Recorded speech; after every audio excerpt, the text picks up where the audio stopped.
Okay, so good morning, everyone. I hope everyone's doing well today. So today, the topic that I am going to discuss today is all about how to use the Excel and the SPSS. This one in terms of reliability test, the t-test, the ANOVA, and the Pearson correlation. Okay, so I decided to use the two software first, using the Excel because Excel is commonly a free software that we can utilize for statistical analysis. Okay, and then the SPSS we have um, payment for yearly acquiring for the software. However, may mga free trials tayo which is I already sent to you the link so you can use. Okay, the difference between of them, yung ating Excel, you have to program some codes para ma-perform natin iba't ibang statistical analysis. While in SPSS, um, we are able to input the data and then kaya nyo na mag-simulate. Kaya usually yung magantong klaseng software, simulations ang tawag sa kanya. Bakit? Kasi hindi mo na kailangan mag-program, then you're going to assess it according to ano yung mga gusto natin mangyari. Okay? So, ito yung Excel. Familiar tayo dito. Okay? So, una, explore muna natin yung SPSS. Okay? Yung SPSS, pag inopen nyo po, ganito yung magiging itsura niya. Okay? So, dito po tayo naglalagay ng data. Okay? So, tanggalin muna natin siya. So, kunyari, yan po yung ating yan, layout ng ating SPSS. Okay? Kung mapapansin nyo dito sa baba, yan, merong data view at saka variable view. Okay, pag sinabi nating data view, diyan tayo naglalagay ng data. Pag sinabi nating variable view, sineset up natin yung data na nilagay natin. Okay? Kaya kunyari, pag nilagay ako dito ng data, kunyari ito, gumamit ako ng 5-point Likert scale, so may auto-generate dito ng mga variable. Pero yung mga variable na yan, later on, pwede mo siyang i-edit. Okay? So katulad nito, yan, so ibig sabihin yung variable for kunyari ito response ito ni respondents number so, number 1 o kaya pwede sabihin natin ito yung nakuha kong average mean. For example lang kunyari mean yan ng mga um, assessment dun sa questionnaire number 1, ito question number 2, 3, 4, 5 and so on. Okay, so sa data view, diyan tayo naglalagay ng data. Sa variable view, pwede po natin siyang i-modify. Okay, so sa variable for, pwede ko siyang palitan ng name. For example, sabihin ko ay gender. For example lang gender male, response. Pwedeng ganon. Kunyari lang yun So, gagawin mo siya. So, dito, medyo key sensitive siya kasi kailangan wala pong space. So, pag naglagay tayo, gender, yan, ayaw niya pong tanggapin. So, kailangan po walang space kasi siya po ay name ng program. Sabihin natin dito ay response. Sige, para maging ano tayo, may format respondents, respondent 1. Kaya 1 na lang yan. Copy. Tapos ito kunyari ay 2. Si respondents number 2. Tapos ito ay 3. Yan. Yan, 3. Ito naman ay si 4. For example po yun Yan. Tapos ito po ay 5. Yan. So ngayon, papalitan natin yung type niya kasi dito ang category pwede po siyang comma, dot, specific date, and so on and so forth. But usually, we use the number po or numeric. Okay, pwede mo palitan yung with at saka decimal places. Kunyari ako, pwede ko siyang, kanina nakita niyo mapapansin yung 2 decimal places. So pwede ko siyang gawing 0. Okay, pag tinignan natin data view, yan, nawalan to ng 00. So dito sa variable view, papalitan natin ito ng 0 decimal places. Yan. Ito, palitan natin yung 0. Yan, para mamaya whole number lang yung makikita natin. Pero po ito, pinapalitan natin pag ang nilalagay po natin is yung sagot po nila. Pero pag may mga mean na yung 3.21, 3.22, wag po natin gagawing whole number. Okay? So ito po, kaya ginawa ko lang siyang whole number kasi this represents yung sagot mismo ng respondent sa bawat questions. Okay? Tapos may with, tapos decimal places 0, or directly, pwede ko na dito magbago. Kung mapapansin niyo, no, binago ko siya kanina dito, nagbabago din yung mga decimal. So, pwede rin dito mo siyang palitan. Tapos sa label, pwede mo dito sabihin yung pinaka-description niya. Okay? So, for example, male. Kunyari sabihin natin si Eddie. Yan, tapos ito kunyari si Justin. Yan. Or later on, bahala kayo mag-modify. For example, yung row 1, yun yung mean ng ano ng response sa mga babae, mga lalaki. So kayo po bahala mag-label. Kunyari ito ay Alexander. Ito ay James. Ito ay Ryan. Yan. Okay. But you can edit put a label. Okay? Tapos dito, yan. Minsan 'di ba tinuro ko yung ordinal nominal. So pwede din po tayo magpalit ng mesh scale. So ibig sabihin pala pwede po pala tayo mag-correlate ng nominal to ordinal, depende po 'yon. So kaya kailangan pwede niyong palitan yung mga measures niya, type of measurement. So ordinal ba siya or nominal? So dito dahil sagot siya sa respondents, 4-point Likert scale, scale po ang nilagay ko. Okay? So data view, variable view.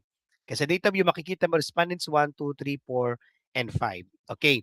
So ganito, ang unang ginagawa natin, pag meron po tayong questionnaire, may dalawang klase ng questionnaire. Isang adapted natin siya o isang developed natin siya.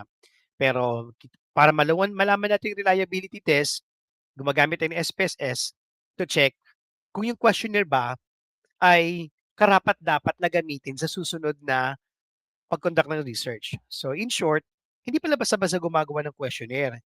Kailangan chine-check yung reliability test. So the purpose of reliability test to assess baka mamaya dun sa mga tanong mag-iiba. So pag bumaba yung score niya, ibig sabihin doon sa category na may questions, may naligaw. For example, yung category A, ang tanong ay puro passive. Kunyari, I used to, tapos may nahiwalay, I did not use. So mapapansin mo, walang uniform yung questionnaire. Okay? So makikita rin sa SPSS yon na mag-iiba yung sagot niya. Okay?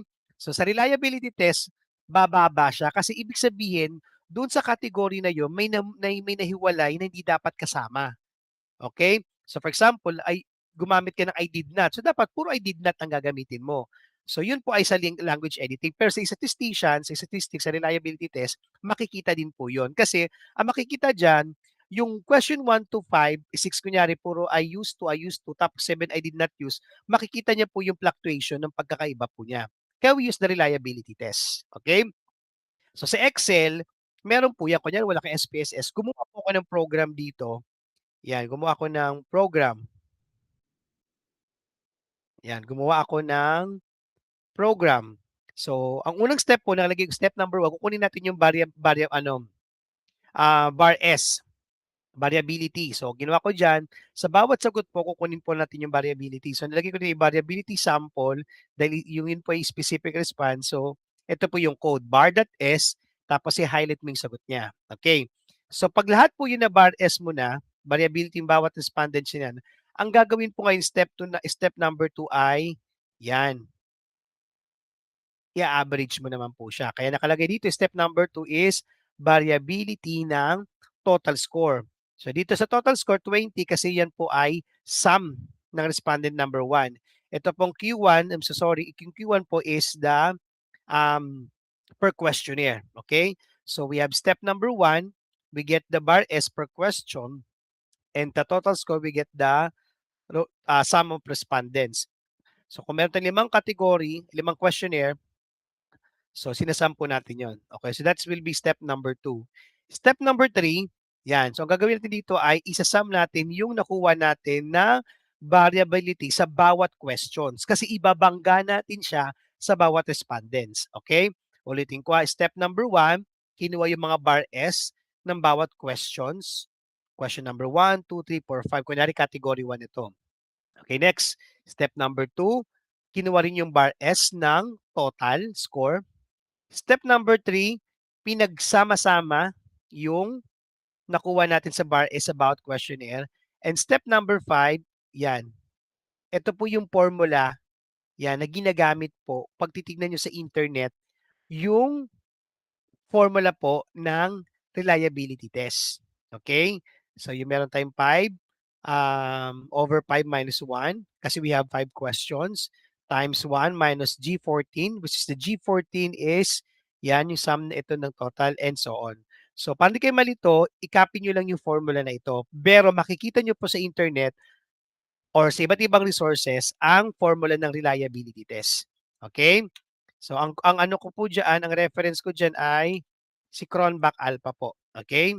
Yan, so ang lumabas po sa akin na reliability test ay 0.92. So according to Cronbach ILJ, kasi siya naman talaga gumawa ng reliability test, meron po tayo ditong verbal interpretation. So ang pinakaano po natin acceptable ay 0.7. Okay? So pag ang lumabas po sa reliability test ay 0.7 pataas, ibig sabihin reliable yung questionnaire based on sa pre-test. Kunyari ito po, nagpakuha ka ng respondents ng 10 estudyante, kunyari bago mo i-implement kasi may tinatawag tayong pre-test saka post-test sa mga questionnaire. Pero sa reliability, ang concept niya is kailangan muna i-run sa reliability para malaman mo kung yung dinevelop mo bang questionnaires ay reliable. So ibig sabihin, kailangan kumuha ka ng 10 taong makatotohanan. Ibig sabihin ng 10 taong makatotohanan, walang bias. Paano po malalaman kung may bias? Kunyari, ito, nilagay mo dito, ang lumabas dito ay puro 4, 4, 4, 4, 4, 4, 4, 4, 4. Ang tawag dyan ay linear response or bias response. Bakit? Sa totoong buhay, sa perspective ng psychology, pag ang isang tao linear response or 4, 4, 4 yan, ibig sabihin pwedeng overwhelm siya, nagmamadali siya, kasi, uy talaga, magsagot ka ng survey. Di ba? Kasi problema minsan natin sa research, minamadali natin. So dapat random po ang response. Kasi the more na linear response siya, 4, 4, 4, 1, 1, 1, 2, 2, 3, 3, ibig sabihin po ay alam mo na agad na hindi siya reliable. Try nyo mag-sample. For 10 years, sinample-sample ko yan. Hindi siya magiging reliable. Kaya kailangan, yung kukunin yung respondent sa pre-test, kailangan inunawa, inintindi, hindi nagmadali para makita ang reliability test. Okay? So that's the reliability test in using Excel. So try natin sa SPSS. Okay, sa SPSS, ito po yun. So, ito po yung mga respondents man, kinapi-paste ko lang po yan. Pupunta tayo dito sa analyze. So, ang magiging kaibigan nyo lang dito lahat ay analyze. Sa analyze, meron ditong descriptive kung gusto nyo makita yung descriptive niya, yung mean, median, mode, yung frequency. Pero titingnan po natin dito ay, yan, scale. Okay, so dito sa ginawa kong Excel na sinubmit ko sa portal nyo, actually kayo lang ginawan ko ng ganito. Yan. So, andito po yung step na gagayahin nyo lang po. Okay? So, hindi na po kayo maliligaw dyan. Okay? So, pero try pa natin mag-run. So, step number 1, analyze. Step number 2, scale. Step number 3, reliability analyst. So, ngayon, so dapat ilipat natin lahat ito na i-reliability sa atin. So, sa akin, ginawa ko lang naman ay 5. Pero kung meron kayong 30, lahat po yan, i-highlight nyo lang, Control A, ililipat nyo po doon. Now, dito sa model, may iba't ibang klase ng reliability test. May alpha, may split half, may Gatman, may parallel, may strict parallel. O di ba? Ang dami palang ganun. Pero sa reliability, yan, marami pong iba't ibang test. But usually ginagamit po ay si alpha for reliability test. So we can use split half. Okay? Ang gagawin mo lang, okay. Tapos mag-generate na po siya ng result. Okay? So according to Cronbach Alpha using the split half, 0.75, 0.891. So accepted siya. Okay? Pero pag sinabi natin yung correlation niya, yan, gumamit tayo ng alpha, yan, kasi iba-ibang test po yun eh. Okay, pag ginamit naman natin si alpha, yan, ayun, lumabas 0.924, Cronbach Alpha. Kaya mapapansin nyo, parehas po siya kay, yan, sa SPS sa ginawa natin, 0.92. Oh, di ba? Tama, 0.92. Sa SPSS, ganun din ang ginawa niya, 0.92. Kasi alpha naman ang ginamit natin, Cronbach Alpha. Ito, iba't iba pa. Merong si Cronbach Alpha in terms of Spearman. Kasi iba-iba po kasi ang test niyan. Pero usually, pag pre-test sa post-test po, we use the Cronbach Alpha. Okay? So dito, pinakita natin may iba't iba palang test na ginagamit. So we use the Spearman, the Gatman. Pero kung mapapansin nyo, pumasa pa din siya kasi lahat po siya ay 0.7 pataas. So ang laban mo dito, ipapakita mo tong kumpleto na to kay split half kasi pinapakita niya iba't ibang klase ng reliability at mapapansin mo 0.7. So ngayon, may karapatan ka ng mag-conduct ng survey kasi pumasa na siya sa reliability test based on pre-test. Okay? So, yun yung ganda ng SPSS kasi meron siyang generative. Pero ako kasi, I'm not into SPSS kasi parang nagiging tamad yung bata kasi parang more on siguro pag iba kasi principle ko dun sa mga traditional, iba kasing mga psychologists gusto nila ay nag-SPSS na lang kasi nga lumalabas yung result. Pero kasi ako, mas gusto kong tinuturo yung Excel kasi nade-develop yung logical analysis. So dito, andito yung Excel ay yung pala ibig sabihin ng cronback. Kinukuha pala mo na yung variability ng questionnaire. 1, 2, 3 per question. Tapos yung sum ng mga respondents. So check number 1, reliability using Excel. Check. SPSS using Excel, check. Okay? So that is the reliability test using Excel and SPSS. So andito po yan. Di kayo maliligaw. Next, one of the famous is the t-test. Yan. So gagawa tayo ng t-test. Kunyari, i-compare daw natin um, yung effect, for example, ng coffee sa isang tao versus drinking water. Parang ganon. So kayo may mga maiisip kayong ano diyan later on in future kung ano yung mga gusto niyo i-compare. Okay? So dito mapapansin natin dito yung ano yung interpretation. Suppose you want to know if drinking coffee improves the number of um asa ba diyan? Suppose you want to know if the drink of coffee improves the number of tasks completed in workday. You have two groups. Group A, yung mga taong umiinom ng coffee. Yung group B, umiinom ng tubig. Kasi di ba sabi doon nila, yung mga coffee lover daw, yan, the more na umiinom daw sila ng coffee daw, ay nagiging ano daw, yung drive daw nila na matapos ang isang task ay yes. So may iba naman daw water, okay na daw. So titignan natin kung may effect po ba yon. So i-correlate natin yung two groups. Okay? Yan. So yung A2 to A6, yan kung mapapansin niyo A2 to A6, A2 to A6 ito po 'yon. Yan. So that is the group of data of the coffee. Sa B2 si B6, ito po yung B2 to B6 that is for water. Okay? So gagamit tayo ng two-tailed test because titingnan natin significant difference kung merong higher or lower. Okay?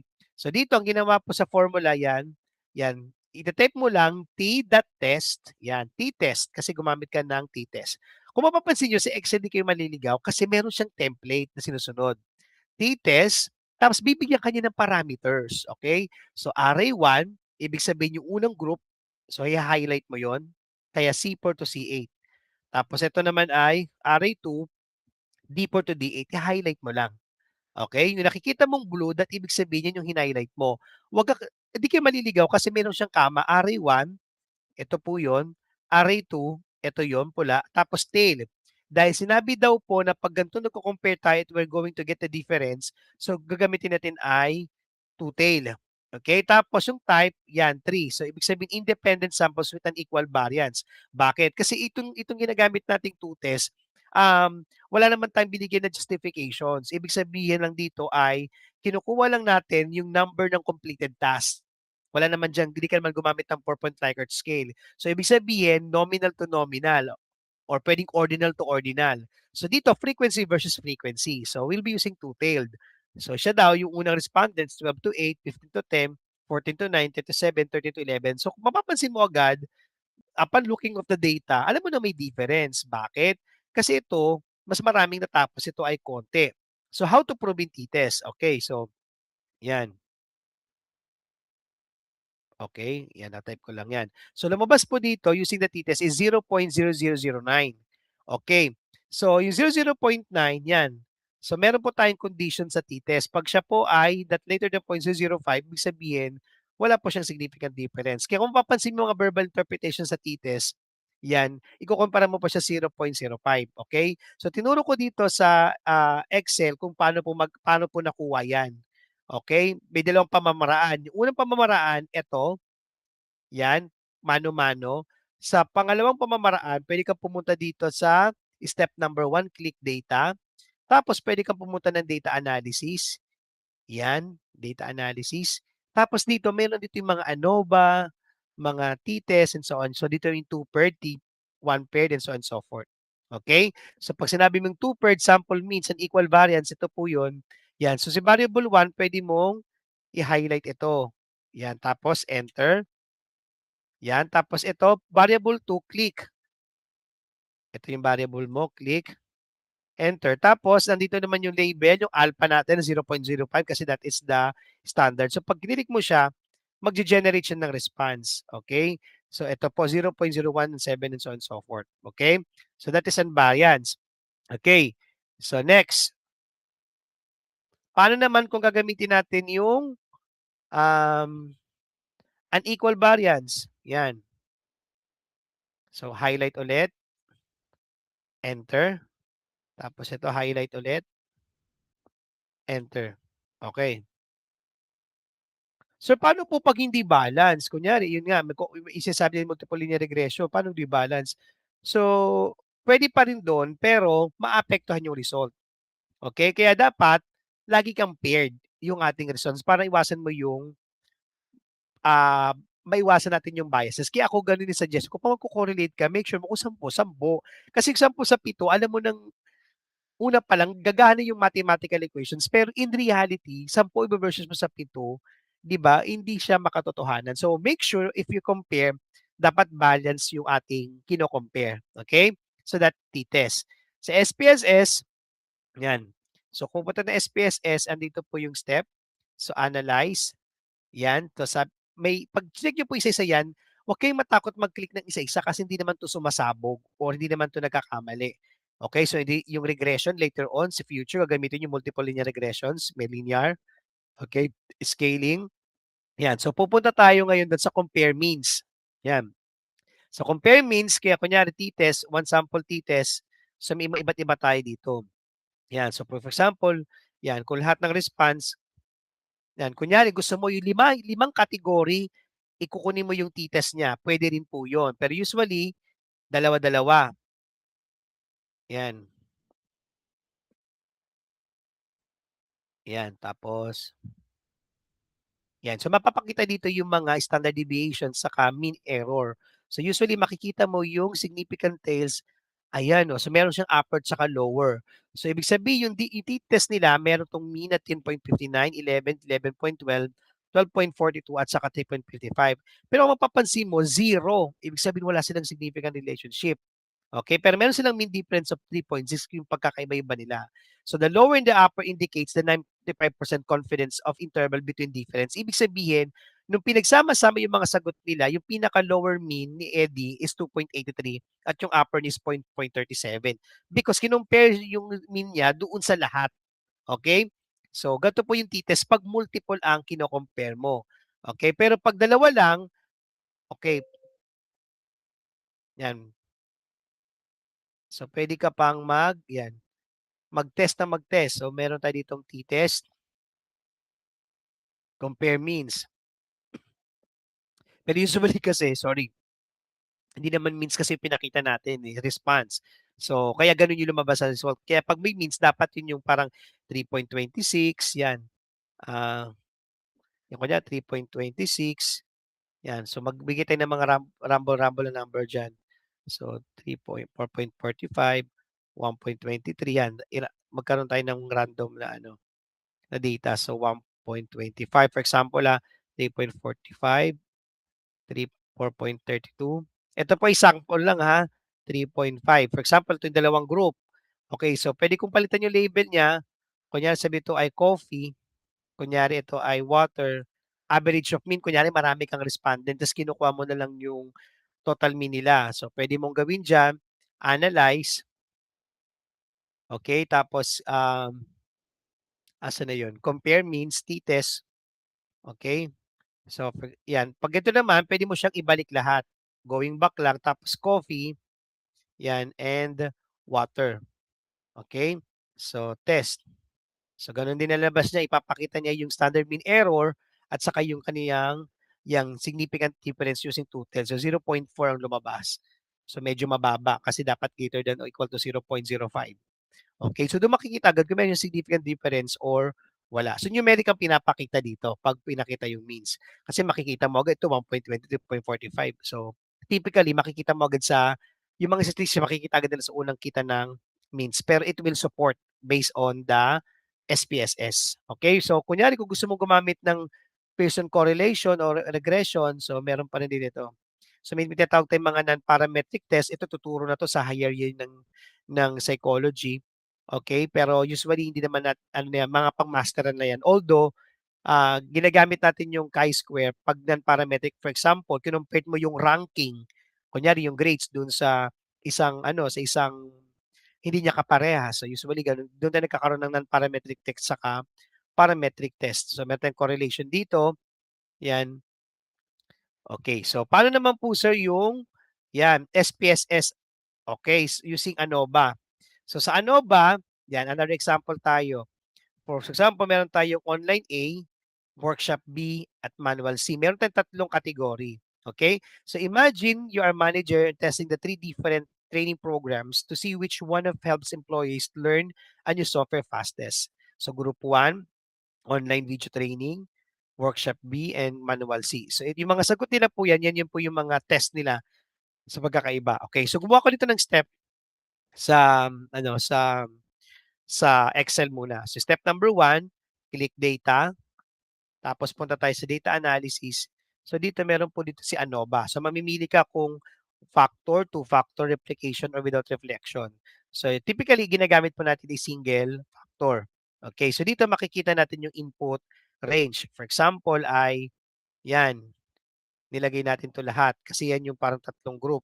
So tingnan natin kung ma-identify niya. So pag kinilik mo siya, yan, so may papakita siya dito na correlation. So ang lumabas sa p-value is 0.004 kasi ito po yung kino-consider natin for correlation. So meron po siyang 0.0. Yan po yung pangkalahatan. Okay, dito pinakita rin niya yung column 1 which is the ano ba yung column 1 natin? Um, nawala. Ba't nawala yung sample? Okay, ayun, ano ba? Yun, online, B workshop, CN manual. So lumalabas po siya sa new tab. So ito usually yung pinapakita sa mga defense. Kaya mapapansin nyo, ganito yung tsura niya, di ba? Yan. Yan, ganyan po makikita natin. So pag-interpret po siya ng statistician or ng mga psychologists, so ito po tinitingnan natin yung p-value. So siya po ay greater than 2, 0.05. So siya po ay 0.0045. So ito po yung tinitignan natin, p-value for ANOVA. Sa SPSS, ganun din po. Step number 1, compare means one-way ANOVA. So kung pupunta po tayo dito, kunyari ito pong dalawa yung sagot ko dyan means pupunta tayo sa analyze, step number 1. Step number 2, compare means tapos one-way ANOVA. Okay, so ano pagko-compare natin? Coffee and water. Ito yung another example po So yan po. So lagay natin ay yan. Okay, so pwede naman dito kung may mga cofactor, yan, pwede po natin siyang ilagay dito para ma-run lang yan. Pero ito po ay ano another run ng ANOVA, okay? So yan po, okay? So lumabas po dito between the two groups, so meron po siyang 0. Hindi nga siya nagpapakita ng p-value but the F-score is 4.63. Okay, so try natin yung yan, wag natin i-save kasi pwede pa naman mag-run, eh. Analyze, yan. Compare means, yan, may ano ba? Okay? So, yan ang nilagay po natin. Yan. So, dito po kung gusto mo maglagay ng iba't iba pang ano po, arrangement, yan. Pero usually, ito pong ginagamit natin pag nagko-compare tayo. Okay? So, pwede rin natin gamitin yung ano by using Excel and SPSS. Okay? So, next po ay Pearson correlation. Yan. So, paano po gawin si Pearson correlation? Wala pala ako nailagay dito. Okay, sa Pearson correlation, alam ko napakita ko na lang siya last meeting. So, ginagamit natin kung matatandaan nyo, si Corel. Okay, natatandaan nyo pa po ba yun, yung Corel? Yan, kunyari ito meron tayong dalawang value. Yan, lagyan natin sa correlation. Yan, di ba naalala niyo yung Corel? Correlation. Yan, sa correlation, yan, array 1, tapos comma, array 2. Okay, so for example, kinompare natin siya. So ano kaya lalabas ang Pearson correlation? So siya po ay 0.18. At si Pearson correlation po, ang nilalabas niya ay may positive na sagot at negative na sagot. 0.0 to 0.1, 0.1 to 0.2, 0.3 to 0.4. Pinakamataas is 1. Pag na-perfect siya, ibig sabihin highly correlate. Pero pag 0.0 weak correlate. Okay, so si Pearson correlation, sasabihin niya na may correlate siya. Pag nag-zero siya, walang correlate. Okay, pero pag may 0.8, kung titignan natin yung ating declaration ng statement natin, is there significant relationship? Yes, pero weak. Ganun si Pearson correlation. Unlike kay t-test, 'Pag di siya nag-less than sa 0.05, no correlate or correlate lang. Kaya nga sabi ko, be careful when to use Pearson correlation, ANOVA at saka t-test. Si t-test, sasabihin niya agad kung no correlate saka correlate depende sa value. Okay? Si SPSS, using t-test at saka 'to pinakita niya natin kanina. Si ANOVA naman gano'n din. So kung papakita lang naman niya yung value ng p-value, okay? So lalabas na po dito. Yan, puwede ka rin gumamit ng mga multiple values. Pero ang titignan po natin lagi ay si p-value, okay? At f-value. And then si ANOVA naman gano'n din po, ang pinapakita lang din niya is yung value ng p-value or f-value, okay? So we can use the SPSS and we can use the Excel. So next meeting, next week, gagamitin naman natin ay Jamobi. Okay? So Jamobi is another online na ginagamit pero pre-software yon. Sabi daw ni Doc ay isasama daw natin yung mga higher years. So papakitaan din natin sila. So ang advantage nyo lang, at least aware na kayo dito. Pero sa susunod na mga meeting, ganun ang gagawin ko ulit. Word, SPSS at saka Jamobi naman. Or at least meron na kayong nature. So magbibigay pa ako ng mga more example na pwede natin gamitin. But as of now, at least meron tayo kahit papaano, itong reliability test na to, malaking skills na agad ito na magagamit nyo agad sa mga mini thesis nyo. Okay? So may natutunan kayo. Kaya ito priority ko, reliability test at saka SPSS. Kasi alam ko, sa major nyo, tuturuan na kayo mag-develop ng questionnaire at tinatanong kung siya pa reliable or not reliable. Okay? So, yun lang guys. I hope you learned something new about how to use the Excel at saka the Word, the SPSS. Ako nga lang medyo minamaximize ko talagang Excel kasi po libre siya. Itong SPSS po, kaya meron po ako nito. Nagbabayad po ako nito per year kasi ako po ay nag-statistician sa iba't ibang research sa masteral, sa doctoral, and so on and so forth. So usually, yung mga reports na hinahanap, nasa generative yun. Pero actually, kaya naman siya i-program sa SPSS. Katulad nito, yung t-test na lumabas sa result natin kanina, ay nawala na pala. Sige, try natin. Yung kanina, ah, sa t-test. Ayan, data. Ano kaya ANOVA na lang. Mm. Yan. Puwede mo naman siya i-format, eh, kasi si Excel na alam niyo po yung nasa Word ay nasa SPSS at saka Jamobi ang loob po nun ay Excel. So yan po, kunyari ito 'di ba bakit po paano po namin po-program yan, kung makikita mo yung mga publishing, ini-edit lang naman yan, ang ginagawa lang diyan ganito, ni SPSS para magmukha siyang table. Highlight, tapos ang background niyan ipuputi mo lang. Yan ang naman ginagawa ni SPSS, oh, 'di ba? Kamukha na. Tapos ang gagawin mo lang diyan, i-edit mo lang 'to. Sa variable 1, sabihin natin water, ito ay coffee. So yun na rin po yun, yung nakikita natin sa mga publishing. Pero ang ginagawa ng iba, yung nakikita sa Excel, pwede na ay sa SPSS, eto rin po yun, pino-format lang. Kaya ako po gano'n po ako 'pag ako'y nagtuturo ng psychological statistics, hindi lang SPSS, hindi Jamovi, but I empower Excel kasi Excel po natuturo yung nade-develop yung logical analysis, alam yung formula, okay? So, yun lang guys, I hope you learned something new today. Next week, isasama natin yung higher year and we're going to explore the SPSS, okay? The Excel and the Jamovi.